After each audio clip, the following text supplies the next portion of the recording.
ആദ്യം പ്രാങ്ക് ചെയ്യാൻ പോണത് ഇന്ന് അമ്മയില്ല 2 ദിവസം ചെയ്ത്. ഇന്ന് അച്ഛനെ ഇന്ന് നമുക്കൊന്ന് ചലഞ്ച് ചെയ്താലോ? ചെയ്യാം. സബ്സ്ക്രൈബ് ഇടേ, ലൈക്ക് ആൻഡ് സബ്സ്ക്രൈബ് മറക്കല്ലേട്ടാ. മക്കളൊന്നും മറക്കല്ലേ. ഞാനിപ്പോ പ്രാങ്ക് ചെയ്യും. ചലഞ്ച്.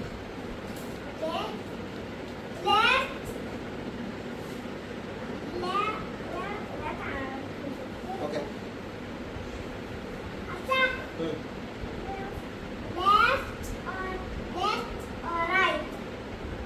Right.